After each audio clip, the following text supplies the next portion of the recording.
Magandang araw po mga boss. Ito po ang Top Gun PH.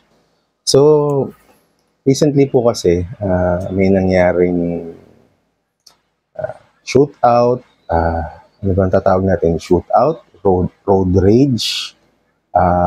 For sure naman, alam niyo naman po to. Nakikita niyo naman sa mga social media, kung saan man, mga video sa balita.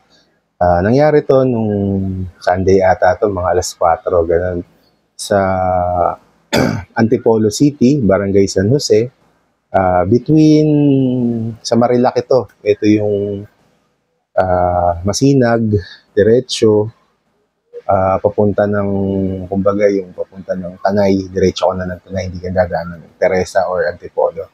Ng bayan ng Antipolo. So, between po ito sa isang SUV at mga riders. So, paano ko ba gagawin to? Medyo mahirap yung situation na to, kung topic na to, critical. So, ito po, inaano ko lang po, based lang po sa point of view ko.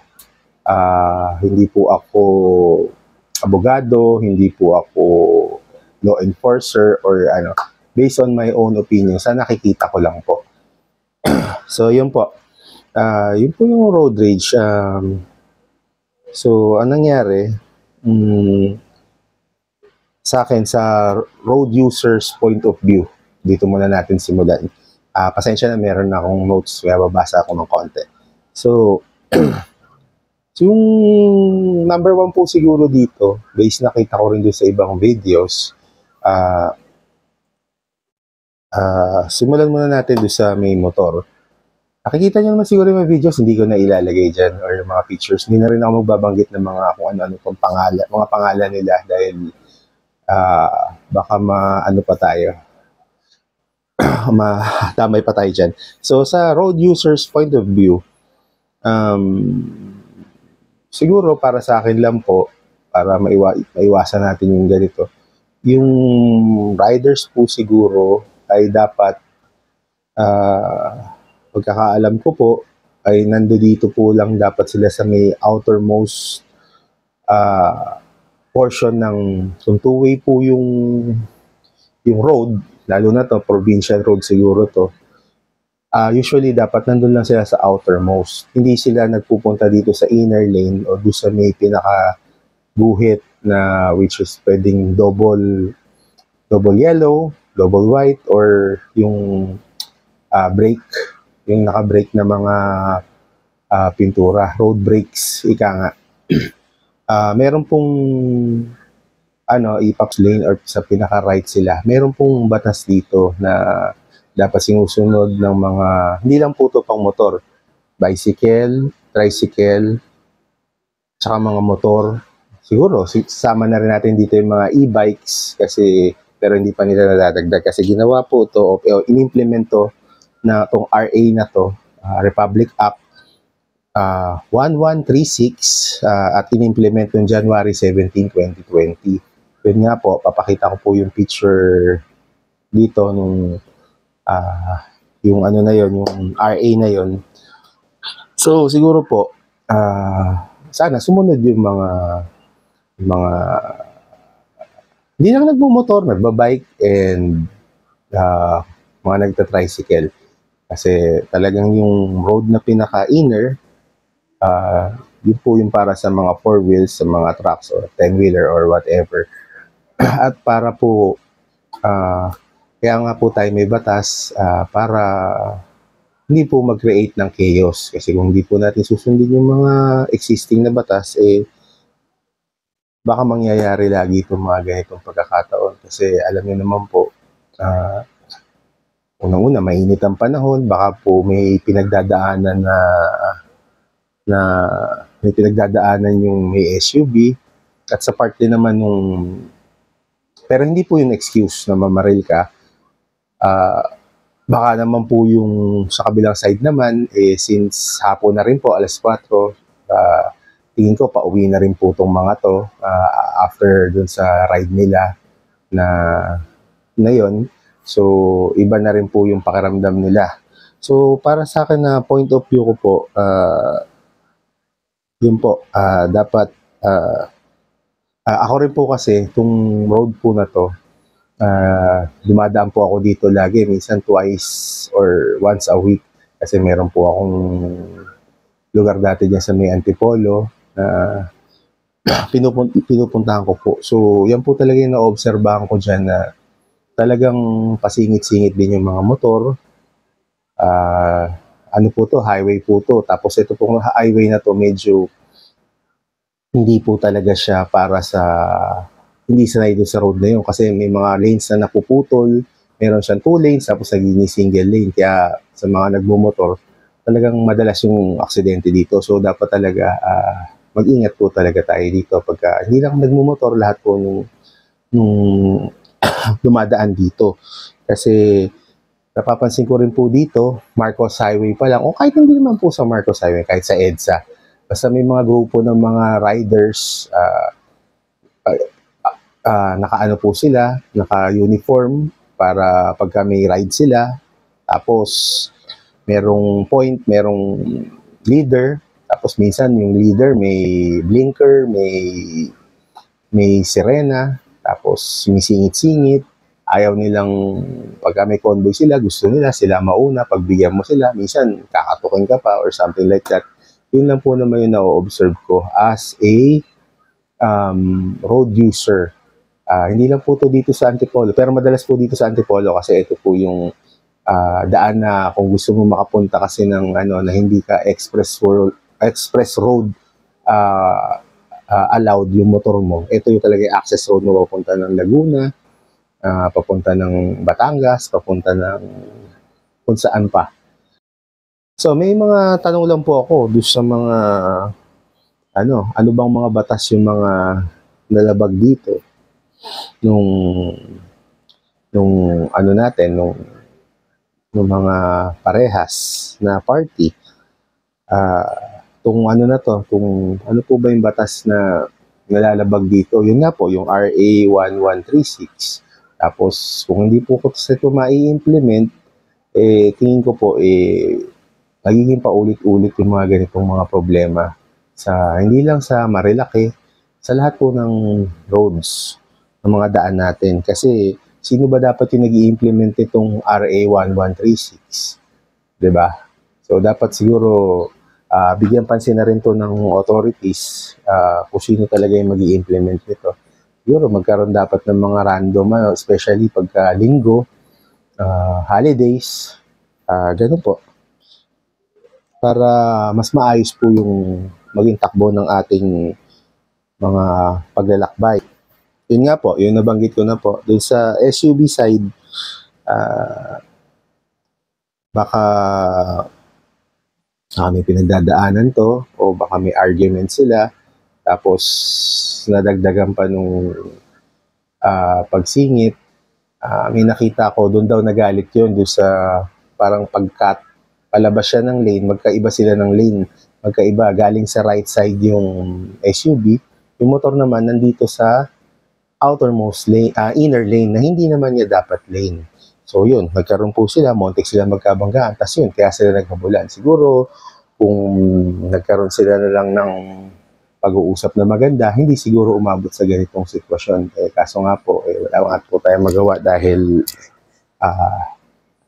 sa pagkakataon, sa init ng panahon, sa hindi natin alam yung mga pinagdadaanan nilang problema. So, ang payo ko po sa mga ganitong sitwasyon, alalahanin natin na may pamilya pa tayong uuwian, tapos kailangan lagi tayong defensive mode lang tayo kasi hindi natin alam kung ano yung capabilities or way of thinking ng ating makakakompronta sa daan. So, dapat lagi tayong depensa lang. Tapos kung talagang anong mangyayari, hindi natin maiiwasan, saka tayo gagawa ng mga pagkakataon na ganito. Kung nangyari naman po na yun, sa pangyayari na yun, wala namang nasaktan, nagkaroon lang ng konting montik madisgrasya, kung huminga na lang muna po tayo, tumabi, huminga ng mga 10 hanggang 50 beses para napag-isipan kung ano dapat yung move na gagawin. kesa naghabulan pa po sila at umabot doon sa sitwasyon na yun. So again po, point of view ko lang po ito. Hindi ko po pinangungunahan yung mga naging involved po dito sa sitwasyon na to. Tapos, punta naman tayo doon sa side ng as a gun owner. So, nangyari kasi yung sitwasyon, pagkakakita ko, pagkakaalam natin, based din sa reports, ano po sila? 3 ata sila, kaya 3 yung binaril. O 2 o 3, hindi ko maano kung umaawat lang talaga yung isa, hindi naman talaga nila kasama. Yung po isa, mahirap po talagang pumagitna kasi usually, pag pumagitna ka, tapos hindi mo naman away yun, baka talagang ikaw yung madamay. Kasi syempre, ikaw yung unang tatamaan. So, mahirap po talaga pumasok sa mga hindi natin laban. So, kung hindi natin laban to, may nadaanan kayo na pagkakataon, hindi nyo naman laban, hindi naman kayo na-apektuhan, tingin ko, iwas na lang po tayo para hindi po tayo madamay sa situation na to. So, ano po ba yung sa side ng gun owner? So, kailangan dito yung yung 4 rules, 4 cardinal rules as a gun owner. 'Di ba? So, lagi mong number 1, assume mo na yung baril mo may bala.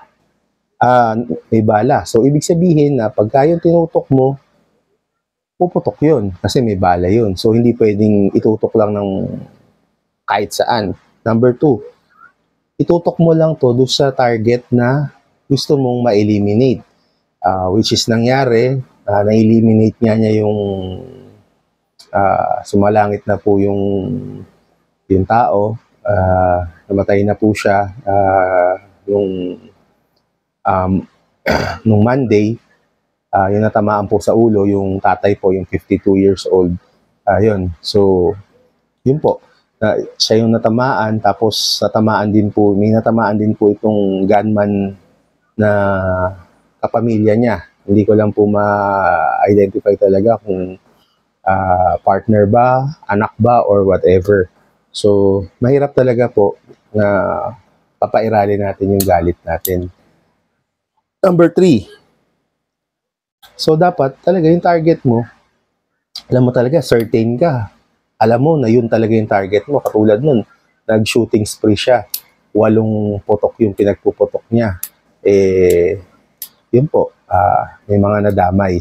Tsaka, nasa highway po. Yung mga nadamay na ibang katulad nun yung buti nga po wala talaga nadamay na iba.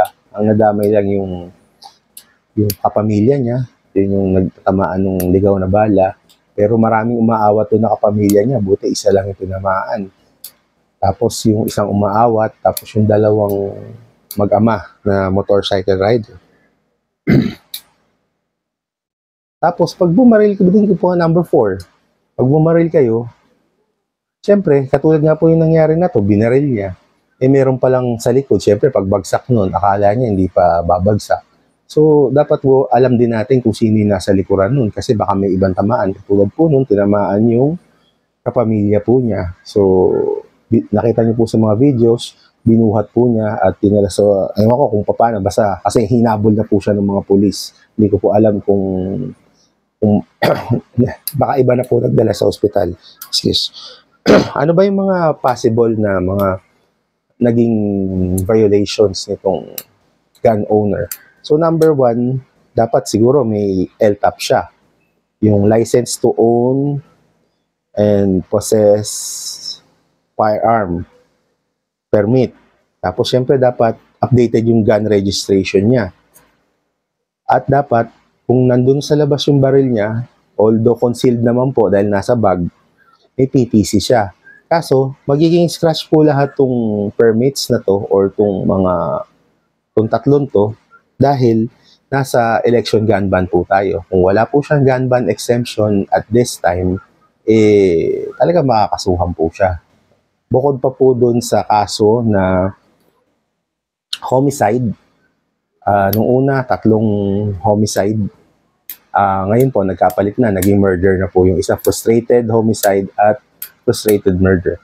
So, Yun po ang nangyari sa Antipolo at mag-ingat po tayo palagi at reaction video ko lang po to para sa mga gustong malaman yung situation kung ano ba talaga nangyari doon sa ano at yung mga siguro dapat na ginawa at hindi dapat na ginawa. So, kung nagustuhan niyo po yung video na to, maraming salamat po. Thank you very much for watching Top Gun PH.